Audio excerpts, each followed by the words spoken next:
एक बार फिर से नीतीश कुमार के मैनेजमेंट को लेकर के सवाल खड़े होने लगे हैं। ये सवाल तब खड़े हो रहे हैं जब देश में नीतीश कुमार विपक्ष को एकजुट करने की तैयारी कर रहे हैं।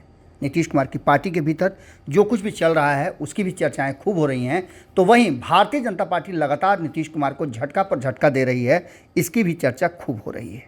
आपको पता है कि वर्तमान जो बिहार और देश की राजनीति है वो खास करके पिछड़ा और अति पिछड़ा पर जा कर के ठहर गई है। इसको केंद्र बिंदु में रखते हुए 2024 के चुनाव की तैयारी हो रही है।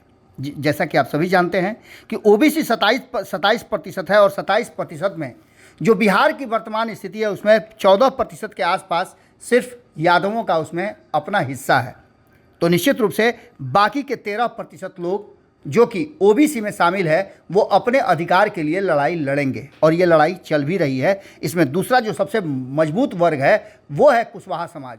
अपनी उम्मीदवारी और अपनी जो हिस्सेदारी है उसके लिए ज़बरदस्त लड़ाई लड़ने के लिए तैयार हो गया है। बाकी के लोगों का तो अभी अता पता भी नहीं है। वहीं आपको बता दें कि अलग अलग जो जातियां ओबीसी में हैं वो अपने हक हिस्से के लिए तैयारी शुरू कर चुकी है। तो सबसे बड़ी लड़ाई जो है वो अति पिछड़ा समाज में है, जिनका प्रतिनिधित्व जो है और हिस्सेदारी 20 से 22% है। ये समाज बिहार में राजनीति को एक नई दिशा देता है। ये जिस तरफ शिफ्ट करता है सरकार उसी तरफ बनती है या फिर उसी की जीत होती है।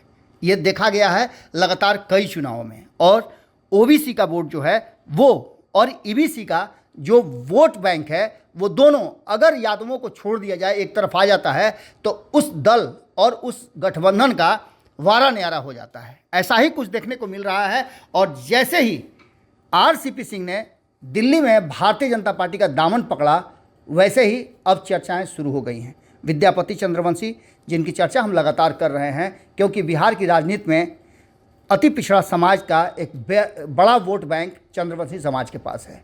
ये निर्णायक भूमिका में रहते हैं। हाल फिलहाल में उनकी मुलाकात मुकेश सहनी से भी हुई थी। काफ़ी चर्चा हुई थी कि एक जगह जो ओबीसी का जो अति पिछड़ा का वोट है उसे लाने की कोशिश हो रही है और ओबीसी को भी जो गैर यादव हैं उनको अपने साथ लाने की कवायद चल रही है। इसी सब बात को लेकर के जहां चंद्रवंशी लगातार फ्रेम में नज़र आ रहे हैं, अपनी बातें रख रहे हैं और भारतीय जनता पार्टी के साथ साथ नीतीश कुमार और नरेंद्र मोदी के तुलनात्मक अध्ययन करके वो बता रहे हैं कि 2024 में क्या कुछ होना है, तो वहीं आरसीपी का ज्वाइन करते ही उन्होंने कई बड़ी बातें कही है। उन्होंने कहा है कि आरसीपी सिंह ने जो बातें कही है वो बिल्कुल ही तर्क संगत नज़र आ रहा है और ये बातें मैं पहले कह चुका हूँ।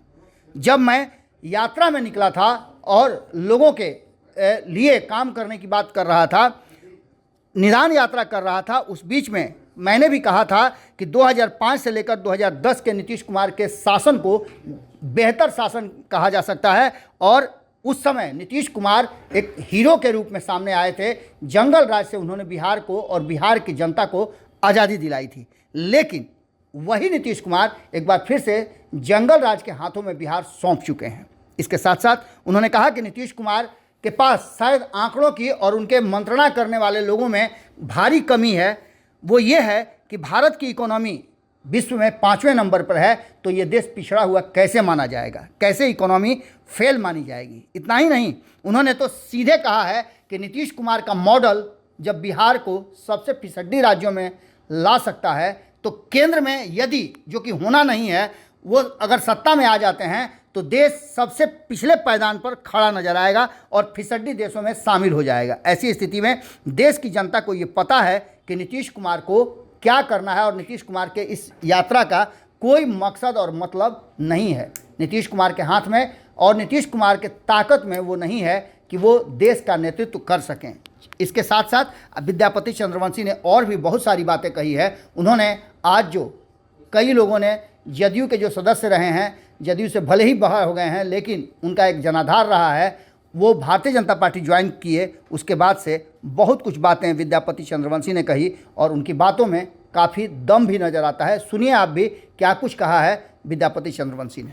आरसीपी सिंह ने जो आज बयान दिया है माननीय मुख्यमंत्री नीतीश जी के बारे में, उन्होंने जिस बिंदुओं को उठाया है वो तर्क संगत ढंग से उठाया है। उन्होंने 2005 से 10 के बीच में शासनकाल की तारीफ की है और कहा कि बेहतर था।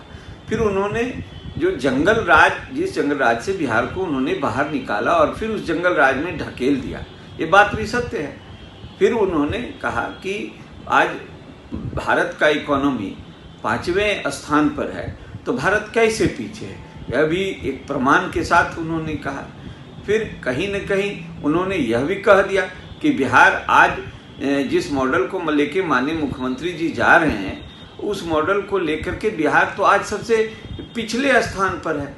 चाहे बिहार की प्रति व्यक्ति आय की बात हो, वो 54,000 है और 1.5 लाख देश में प्रति व्यक्ति आए। तो इस तरह का आंकड़ा उन्होंने दिया है, जो बहुत तर्कसंगत ढंग से दिया है, जिसे नकारा नहीं जा सकता है। अगर ये वीडियो पसंद आई और वह बिहार के राजनीति और बिहारियत से सरोकार रखेनी तो सब्सक्राइब बटन दबा के चैनल के सब्सक्राइब कर ली। ओजे एगो घंटी बा, ओकरा बटन दबा देला से कुल सटीक और मारक खबर रुआ मुफ्त में मिल जाई। अगर रुआ पत्रकारिता के हमनी के नया प्रयोग में सहयोग कर चाहतानी तो ज्वाइन बटन दबा दी। पेटीएम नंबर नोट कर ली 9386816700। धन्यवाद।